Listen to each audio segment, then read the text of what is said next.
देखिए, आज का जो हमारा टॉपिक है वो है वैद्युत अपघटन, जिसको हम इलेक्ट्रोलाइसिस कहते हैं या इलेक्ट्रोलिसिस कहते हैं। वैद्युत अपघटन क्या होता है इसके बारे में जानते हैं। देखिए, यहाँ जो वर्ड है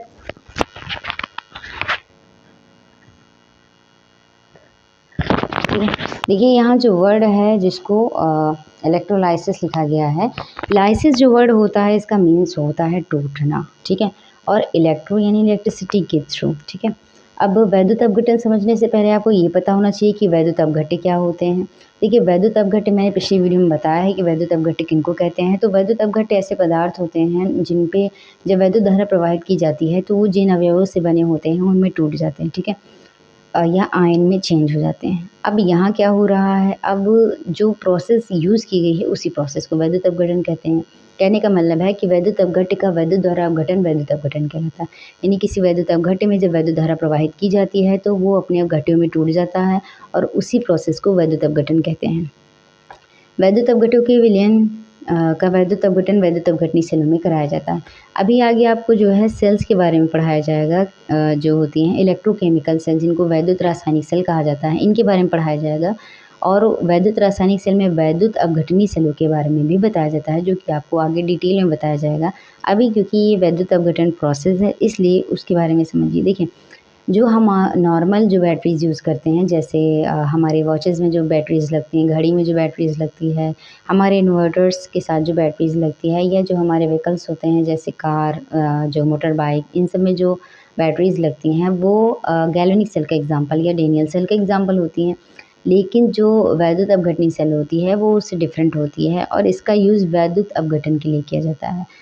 मेटलर्जी में वैद्युत अपघटन का काफ़ी यूज़ किया जाता है। यानी जो है धातु कर्म जो होता है जिसमें हमें मेटल्स जो ओर होते हैं, जो हमें पृथ्वी में जो ओर मिलते हैं, उनसे जो शुद्ध धातु प्राप्त करनी होती है, यानी जो अयस्क से शुद्ध धातु जो प्राप्त करनी होती है, उसमें एक प्रोसेस आता है वैद्युत अपघटन का। उसमें जो है इसका यूज़ काफ़ी होता है, ठीक है। यानी जो वैद्युत अपघट्यों का अपघटन कराने के लिए वैद्युत अपघटनी सेलों का यूज़ किया जाता है। यहाँ आप देख लीजिए, NaCl एक वैद्युत अपघट्य है। जब इसमें वैद्युत अपघटन इसका कराया जाता है, या कहने का मतलब है जब इसमें वैद्युत धारा प्रवाहित की जाती है इसके सॉल्यूशन में या मॉल्टन स्टेट में, तो देखिए वैद्युत जो है वैद्युत प्रवाही जब की जाएगी तो मॉल्टन स्टेट या सॉल्यूशन लिया जाता है। यानी उसमें लिक्विड वैसा ना हो कि वो, अगर आप सॉलिड लेंगे तो आयंस को फ्री होने का चांस ही नहीं मिलेगा। इसलिए मॉल्टन स्टेज या सॉल्यूशन या विलयन लिया जाता है, तब उसमें वैद्युत धारा प्रवाहित की जाती है। तब ये आयनों में चेंज होता है और ये इसके जो आयंस होते हैं ये एंड में सोडियम बनाते हैं और क्लोरीन बनाते हैं, ठीक है।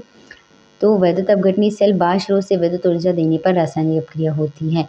यही डिफरेंस होता है गैल्वेनिक सेल और वैद्युत अपघटनी सेल में। वैद्युत अपघटनी सेल में हम पहले बिजली देते हैं, विद्युत ऊर्जा देते हैं जो कि रासायनिक अपक्रिया करवाती है। और जो गैल्वेनिक सेल होती है इसमें रासायनिक अपक्रिया होती है जिससे हमें वैद्युत ऊर्जा मिलती है, ठीक है। अब जो हमारे यहाँ बैटरीज होती हैं इसमें जो केमिकली रिएक्शंस होते हैं उसके, देखिए एक बार बिजली लाइट से जो है चार्ज होता है बैटरा आपका, फिर उसके बाद जो रासायनिक अपक्रियाएँ जो होती हैं वो इलेक्ट्रिसिटी को लिए रहती हैं और फिर जैसे जैसे रिएक्शन होती है हमें इलेक्ट्रिसिटी मिलती जाती है। धारा प्रवाहित करने पर सेल के एनोड पर ऑक्सीकरण और कैथोड पर अपचयन होता है। और ये पॉइंट है, इस पॉइंट को ध्यान रखिएगा कि एनोड पे ऑक्सीकरण होता है और कैथोड पे हमेशा अपचयन होता है। इससे मतलब नहीं है कि आपका एनोड पॉजिटिव है या कैथोड। कॉमनली अगर आपने पढ़ा होगा तो एनोड को धन आयन कहा जाता है, या धन मतलब ये धन लिए होता है, और ये जो कैथोड होता है ये नेगेटिव इलेक्ट्रोड होता है या ऋण इलेक्ट्रोड होता है, और जो एनोड होता है ये धन इलेक्ट्रोड होता है। लेकिन जो वैद्युत अपघटनी सेल या जब गैल्वेनिक सेल के बारे में आप पढ़ेंगे तो जो एनोड होता है, ये वैद्युत अपघटनी सेल में तो आपका धन आयन होता है, लेकिन गैल्वेनिक सेल में ये ऋणायन बन जाता है और कैथोड आपका धनायन बन जाता है और इसमें आपका ऋणायन होता है, ठीक है। यानी समझिए ठीक से, जो वैद्युत अपघटन होता है या जो वैद्युत अपघटनी सेल होती है उसमें कैथोड नेगेटिव होता है, एनोड पॉजिटिव होता है। लेकिन गैल्वेनिक सेल में ये उल्टा हो जाता है, एनोड नेगेटिव हो जाता है, कैथोड पॉजिटिव हो जाता है, ठीक है। ये पॉइंट है, आपको याद रखना है। अब क्योंकि कैथोड है तो कैथोड पे अपचयन हमेशा होगा, चाहे ये वैद्युत अपघटनी सेल हो या आपका गैल्वेनिक सेल हो, उसमें जो है वैद्युत अपचयन जो है ये कैथोड पे हमेशा होगा और एनोड पे हमेशा ऑक्सीकरण होगा। अब क्योंकि NaCl, अब ये मत समझिए कि Na+ होता है तो ये Na कैसे, इसका अपचयन कैसे हो गया, क्योंकि ये तो हमेशा डोनेट करता है तो इसका ऑक्सीकरण होना चाहिए।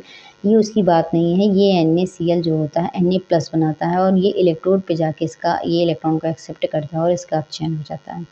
और ये क्लोरीन जो होती है ये नेगेटिव बनाती है और ये 2 इलेक्ट्रॉन को डोनेट करती है और इसका ऑक्सीकरण हो जाता है।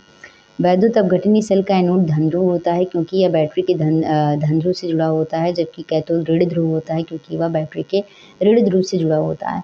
मगर यहाँ एक चीज़ ध्यान रखिएगा, वैद्युत अपघटनी सेल में तो हम बैटरी का यूज़ करते हैं क्योंकि हमें इलेक्ट्रिसिटी देनी होती है, तब रासायनिक रिएक्शंस हैं वो होती हैं, अपक्रियाएँ होती हैं। लेकिन जो गैल्वेनिक सेल होता है उसमें हम बैटरीज़ का यूज़ नहीं करते हैं क्योंकि रासायनिक जो क्रियाएँ होती हैं उनसे ही हम इलेक्ट्रिसिटी पाते हैं। ठीक है।